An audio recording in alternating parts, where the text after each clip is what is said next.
Ce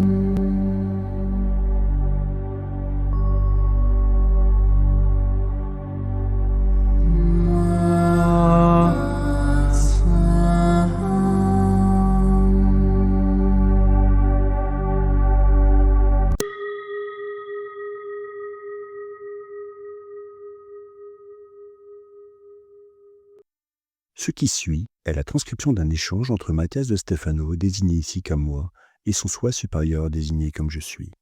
Dans cette capsule, la voix masculine incarnera le moi, tandis que la voix féminine représentera le je suis. Cette conversation intitulée Ombre a été réalisée le 30 novembre 2020. Aujourd'hui, il y a eu une éclipse lunaire, et tu sais comment je suis dans ces moments-là. Lunatique. Oui, je me souviens que quand j'allais à l'école, ma mère et moi avions l'habitude de faire un calendrier sur lequel nous marquions certaines éclipses, sachant que ces jours-là, je ne devais rien faire d'autre que me reposer. Cela me rendait très mal. Je devenais bizarre, autiste, épuisé, avec une tachycardie agitée. J'ai appris à gérer cela, mais le mieux est de me reposer, de laisser l'énergie me traverser, être absorbé, être traité, dormir. J'ai même du mal à ouvrir les yeux et à rester debout. Tu as toujours vécu en étroite connexion et en harmonie avec ces phénomènes. Il est donc important de les respecter.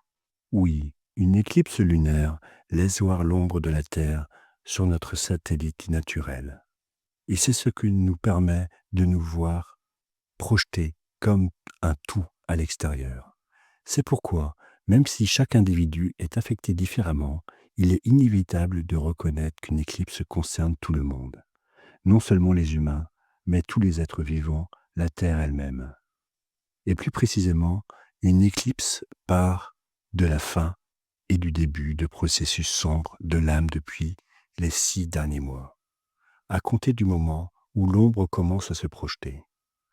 Que faisais-tu le 30 mai?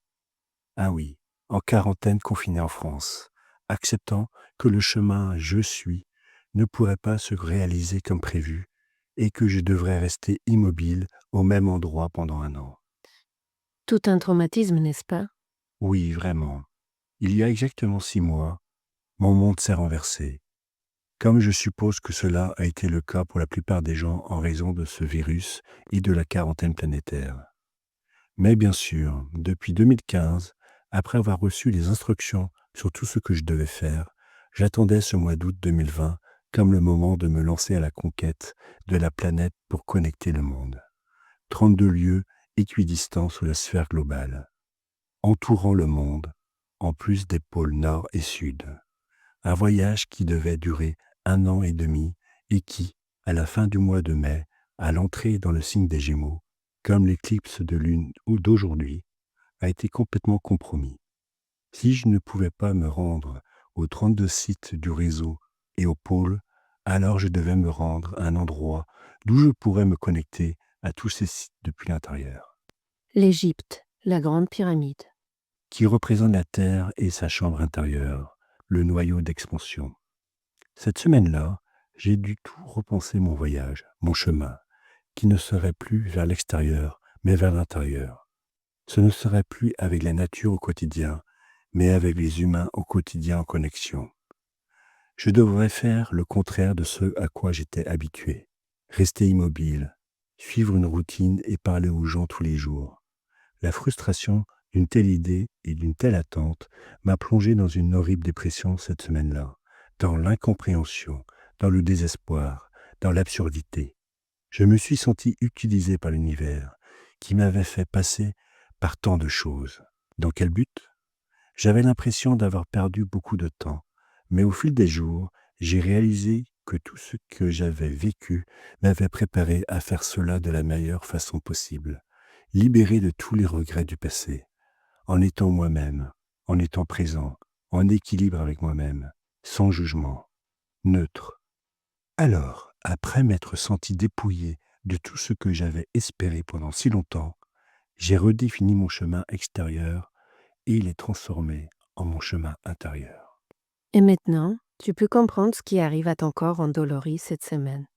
Il laisse sortir les ombres de la tension et de la frustration Ton esprit l'a accepté en un instant. Ton âme a eu besoin d'environ 2 mois pour le traiter. Et ton corps réagit maintenant, 6 mois plus tard. Clairement, c'est comme si l'onde de choc de ce conflit m'avait atteint maintenant.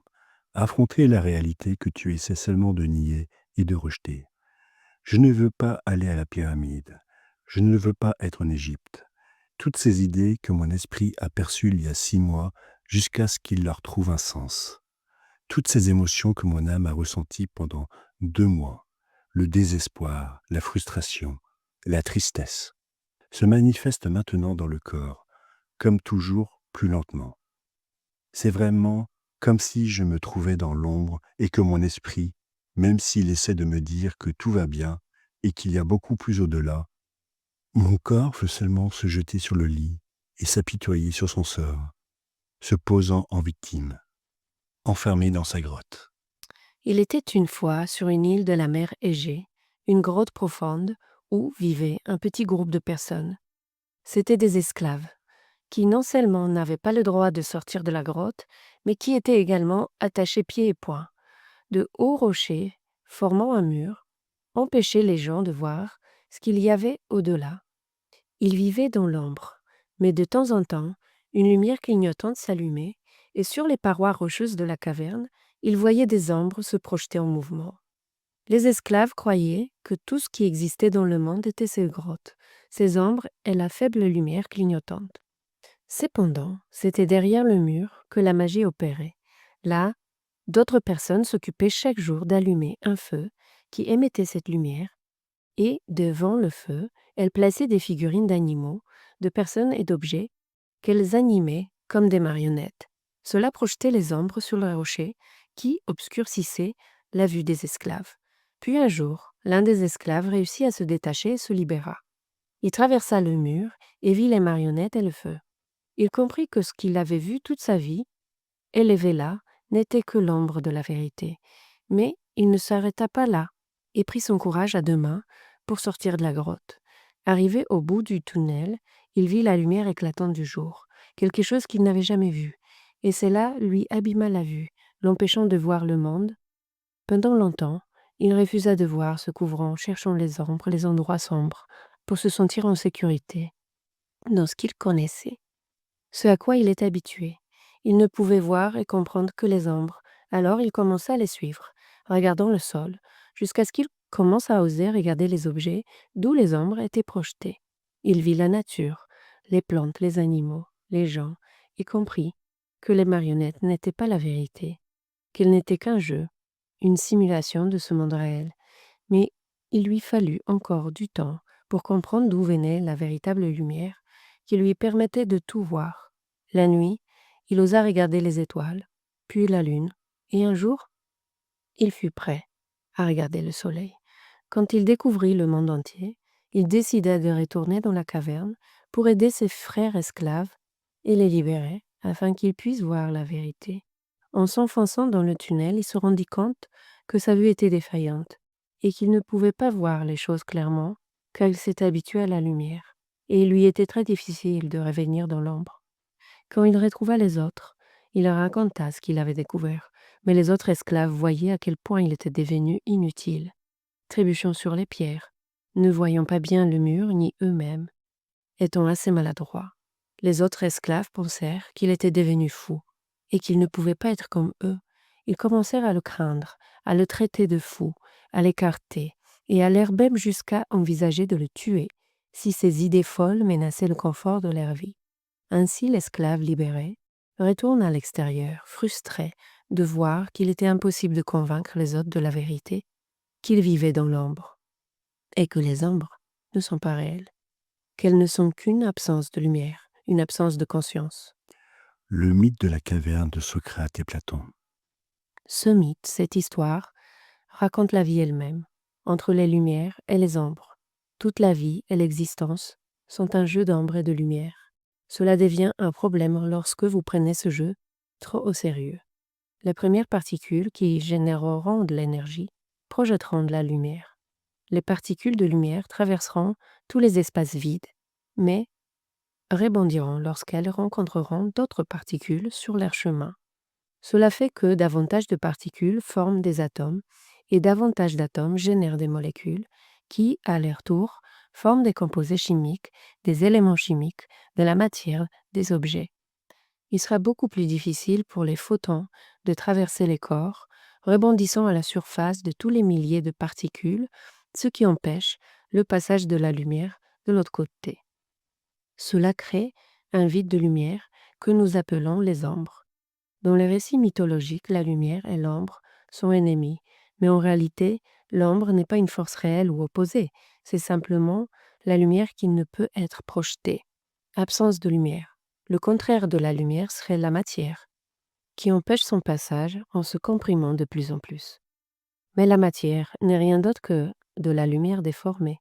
C'est pourquoi, dans l'histoire, c'est la lumière elle-même qui décide de se transformer et de créer l'obscurité de la densité qui permettra l'existence de l'ombre. En latin, apporter la lumière se dit lux ferro, ce qui a donné naissance au nom porteur de lumière, Lucifer. Celui qui est culturellement considéré comme l'ennemi de la lumière est précisément celui qui possède la lumière. Encore plus de paradoxes. L'histoire de Lucifer s'explique mieux d'un autre point de vue, moins mythologique. Lorsque la lumière consciente s'étend, elle est capable de manifester des réalités à travers l'énergie. L'énergie, dans son aspect positif et négatif, commence alors à agglomérer les ondes sous forme de particules, et celles-ci en atomes qui donneront naissance à la matière que vous percevez avec vos sens. La lumière elle-même se plie dans le temps et l'espace pour pouvoir vivre ses idées, ressentir ses pensées, expérimenter ses expressions.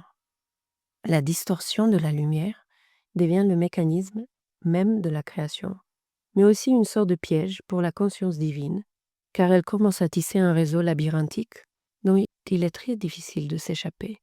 Ainsi on devient prisonnier, esclave de sa propre création, ne pouvant percevoir que les distorsions. Comme les esclaves de la caverne.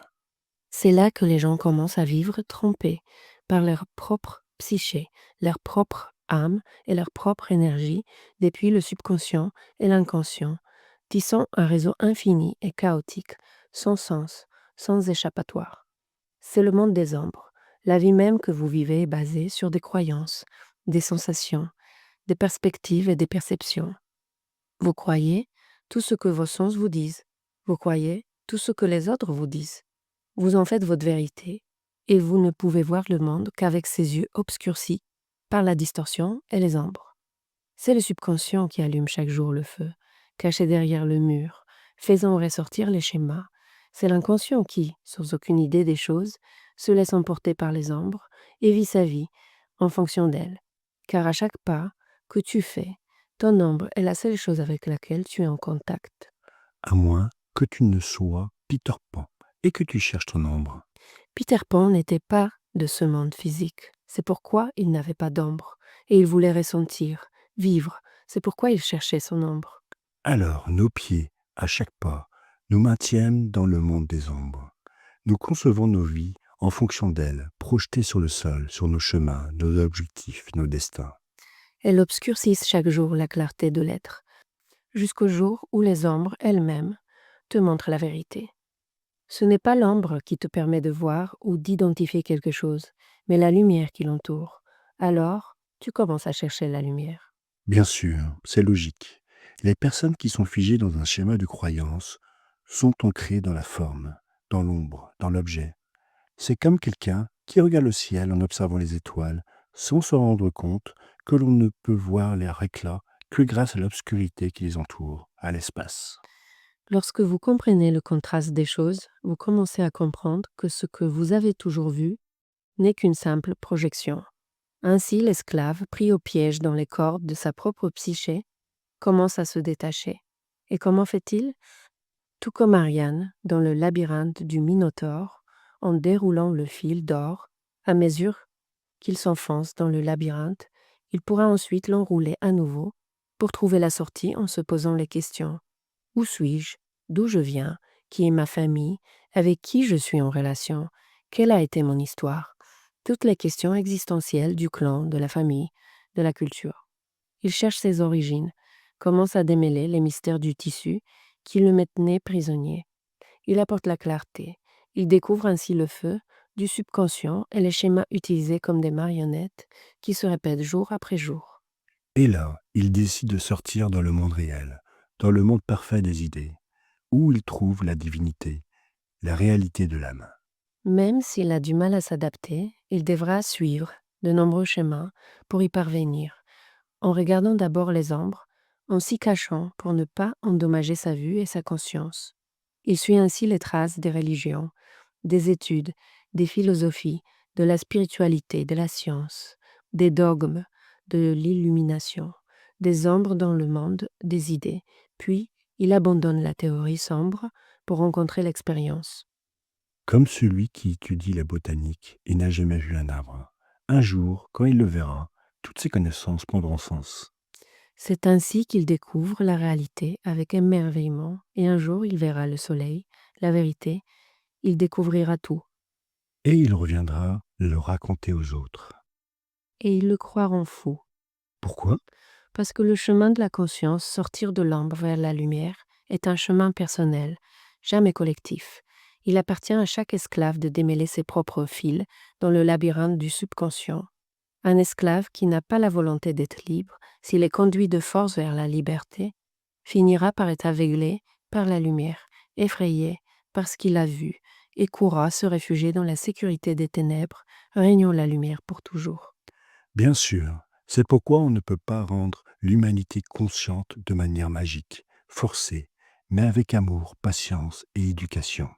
Les esclaves des ombres seront prêts à te détruire pour défendre l'intégrité de leur perception, car la lumière n'est venue que pour endommager leurs yeux habitués à l'obscurité, et alors ils doivent blâmer quelqu'un pour leur incapacité à voir, Lucifer, le diable.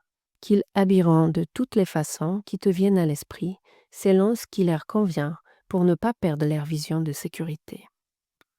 Je me souviens que quand j'étais enfant, j'avais environ 12 ans. Des témoins de Jéhovah ont frappé à la porte et ont commencé à me parler de choses dont je m'étais souvenu récemment. J'ai vu qu'ils savaient de quoi ils parlaient et qu'ils me comprendraient. Alors, je leur ai fait entrer chez moi. Je leur ai montré mes dessins, mes notes, qui parlaient aussi de leur apocalypse. Mais au lieu de partager, ils m'ont regardé fixement et m'ont dit « C'est l'œuvre du diable ». Pourquoi leur ai-je demandé, déçu par leur réaction. Ils m'ont répondu que seul le diable était capable de montrer ces choses. À quoi j'ai répondu, mais ce que je dis est la même chose que disent vos prophètes. Et ils m'ont répondu que les prophètes n'existent plus, qu'il n'y avait que ceux qui sont dans le livre, et que tout le reste est l'œuvre du diable. Je les ai chassés de chez moi, bien sûr. Dire à un enfant que c'est le diable, qui lui parle de choses dont eux-mêmes parlent, m'a semblé trop hypocrite, peu pédagogique et inconditionnel de leur part. Eh bien, ils ne font que défendre leur position et leur mission, et ils ne peuvent pas voir plus loin que cela. Au cours de l'histoire, les religions ont veillé à ce que personne d'autre ne puisse changer les choses en disant qu'après ce qui est écrit dans les livres sacrés, personne d'autre ne pouvait parler à Dieu, et que par conséquent, tous les autres sont du diable. On m'a dit à maintes reprises que ce que je fais est diabolique. C'est une stratégie politique qui continue de fonctionner, qui fait douter les gens de toute innovation ou d'idées éclairantes ou différentes, en leur inculquant l'idée que quelque chose est réel alors que ce n'est pas le cas. Comme quand ils disent que nous sommes des démocraties, alors que ce n'est pas le cas. C'est un sujet pour un autre article. Donc, le mythe de la caverne est présent à tous les niveaux de notre vie. Nous vivons dans un monde d'ombre, et les éclipses nous le rappellent dès qu'elles le peuvent. C'est pourquoi ce sont des moments clés pour reconnaître les ombres qui nous constituent depuis notre subconscient. Le moment de poser les questions clés. Ce que je vois, pense, crois, fais et ressens. Est-ce la vérité? Peut-être ne s'agit-il que d'ombres du passé qui continuent de se refléter dans nos vies, auxquelles nous nous sommes tellement habitués que nous avons peur de les nier, comme des distorsions, et que nous nous y accrochons, comme à des vérités absolues. C'est comme hier, lorsque nous avons parlé de l'avortement. Ce sont des sujets difficiles, mais on voit souvent très vite à quel point nous sommes tous conditionnés parce que nous croyons ou voyons en fonction de notre propre histoire, de notre éducation ou de notre expérience. Il est difficile d'être neutre dans un monde dualiste, qui considère la neutralité comme une pensée faible, qui ne se mouille pas, sur les sujets délicats pour ne pas prendre position.